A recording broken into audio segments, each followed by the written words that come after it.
UPSC optional history का चौथा topic है मेगालिथिक यानी महापाषाणिक संस्कृतियां। और ये टॉपिक भी जो है इतिहास के सिलेबस में पहले नहीं हुआ करता। दक्षिण भारत में महापाषाणिक संस्कृति का मतलब यह है कि जिस संस्कृति में लोग अपने मृतकों के दफनाने के स्थल पर बड़े बड़े पाषाण खंडों को खड़ा करते थे उसे महापाषाणिक संस्कृति कहा जाता है।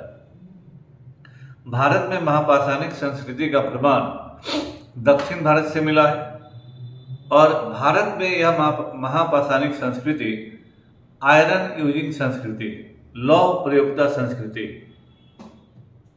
तो इसीलिए जो आप पुराने 90 या 2000 ईस्वी के आसपास की किताबों को देखेंगे उसमें इनवेरिएबली मेगालिथिक कल्चर शामिल नहीं है। उन किताबों में तो चालकोलिथिक कल्चर भी शामिल नहीं है क्योंकि उन पर 90 के दशक के बाद ज़्यादा खोजबीन हुआ है। खैर, महापाषाणिक संस्कृति का जो प्रमाण है उस समय दक्षिण भारत का इसमें मेन डोमिनेंस है और महापाषाणिक संस्कृति केवल भारत की ही विशेषता नहीं है, वर्ल्ड वाइड विशेषता है। तो आज इस तरह से हम मृतकों को दफनाते हैं, वहाँ एक समाधि स्थल बनाते हैं, पाषाण खंड या कुछ चिन्ह उनको लगाते हैं कि यहाँ पर इनको दफनाया गया है। It was almost same in the megalithic cultures in ancient period also.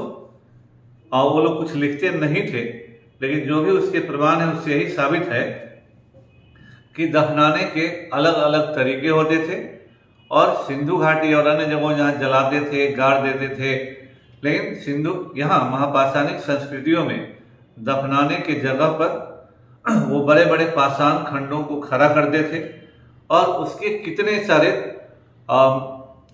तरीके होते थे। कहीं मेनहिर यानी सिंगल पत्थर खड़ा करते थे, कहीं क्रोमलेस था और कहीं टेबल रॉक था।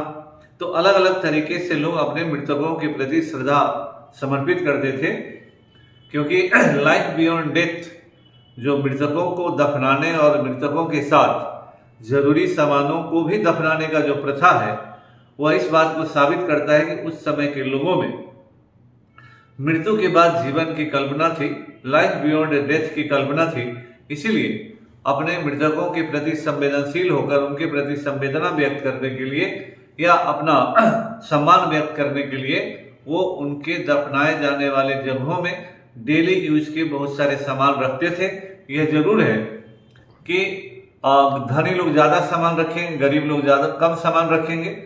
तो दफनाए जाने वाले जगहों की खुदाई के आधार पर भौतिक संस्कृति का भी प्रमाण मिलता है क्योंकि जिन सामानों को आप दफनाएंगे उससे पता चलता है कि उस समय के लोग किस चीज़ का प्रयोग करते थे और लेवल ऑफ मटेरियलिस्टिक डेवलपमेंट किस लेवल का था। तो उस सब के बारे में जानकारी मिलती है। इसमें ये जो महापाषाणिक संस्कृति है ये सिंधु घाटी के बाहर की संस्कृति, चालकोलिथिक भी सिंधु घाटी के बाहर की संस्कृति। तो उनमें और आयरन यूजिंग है तो कृषि इसमें था। तो स्वाभाविक है कृषि रहेगा और पशुचारण दोनों रहेगा। ये फार्मिंग कल्चर है, पेस्टोरल कल्चर है। पेस्टोरल का मतलब ही होता है घुमंतु, पशु आधारित, और फार्मिंग यानी कृषि का विकास इसमें निश्चित रूप से था। इसके बाद सामुदायिक, जब कृषि का विकास होगा, जिस सभ्यता में भी कृषि होगा वहां के लोगों के जीवन में स्टेबिलिटी हो जाएगी क्योंकि खेती करना एक लंबी प्रक्रिया है। तो इसीलिए जब तक प्योरली पेस्टोरल है they will be moving always from one place to other place along with their animals, क्योंकि एनिमल्स चौपाए हैं, एनिमल को घास और पानी चाहिए। तो उनको जहां जहां घास और पानी की उपलब्धता होगी वो उसके साथ घूमेंगे। लेकिन जब कृषि आधारित सभ्यता हो जाएगी तो कृषि जमीन में होगा, उसको तो लेकर नहीं घूमेंगे। कृषि होते ही लोगों को एक जगह रुकना पड़ता है। तो कृषि ही आजीविका का वो साधन है, या आजीविका का कोई भी साधन आदमी के जीवन में स्टेबिलिटी लाता है। आज नौकरी करना है, नौकरी ही भोजन का आधार है। तो केरला में मिलेगा तो वहां जाइएगा, बॉम्बे में मिलेगा वहां जाते ही हैं, आजकल अरब में भी जाते हैं, बहुत जगह लोग जाते हैं। तो भोजन की तलाश में आपको जाना ही होगा और भोजन जहाँ ही मिलेगा वहीं आप अस्थायी रूप से रहेंगे। तो कृषि के विकास ने लोगों के जीवन में अस्थायित्व लाया, तो रहेंगे तो घर बनाएंगे, फिर अकेले तो नहीं रहेंगे, तो बस्तियां बनेंगी, गांव बनेंगे, है ना। तो स्वाभाविक है किस तरह के गांव बने, किस तरह की बस्तियां बने, सामुदायिक लाइफ आएगा तो नियम कानून आएगा, कौन कैसे रहेगा, रिश्तों का आधार क्या होगा, कौन किससे शादी करेगा, कौन किससे शादी नहीं करेगा, वगैरह वगैरह, वो नेचुरल आता है। कृषि का किस तरह से विकास हुआ, और जब एक जगह रहेंगे तो विभिन्न तरह के क्राफ्ट्स, पोट्री, है ना, ये सब डेवलप होगा। तो सामान रखने के लिए, सामान उत्पादन करने के लिए और विभिन्न कार्य करने के लिए हमको शिल्प करना होगा, उसके लिए उपकरणों को बनाना होगा। पॉटरी का मतलब होता है मिट्टी का बर्तन बनाने की कला।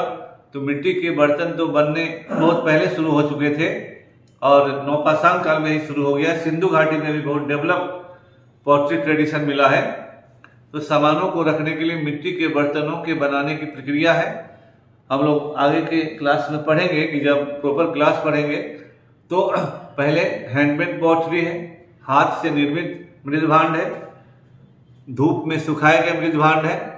फिर अगला स्टेज है चाक निर्मित व्हील मेड पॉटरी है। तो जब चाक से हम मिट्टी का बर्तन बनाते हैं तो मनमाफिक साइज का बनाते हैं, और तब हम पके हुए मिट्टी का बर्तन है ना, बंट पॉटरी है, जहाँ कुम्हार कला जिसको हम बोलते हैं, पॉटर्स बोलते हैं, तो उसका विकास होता है। और बहुत सारी सभ्यताओं के बारे में जानकारी का आधार उसके मिट्टी के बर्तन होते हैं, क्योंकि मिट्टी के बर्तनों पर इनवेरिएबली कलर का इस्तेमाल करते थे लोग और उस पर विभिन्न तरह के चित्र बनाते थे। उन चित्रों से उनके बिलीफ सिस्टम, रहन सहन या बहुत सारी चीज़ों का, जो चीज़ उनके जीवन में प्रिवेलेंट होगा उन चीज़ों का चित्र वो अपने बर्तनों पर बनाते थे।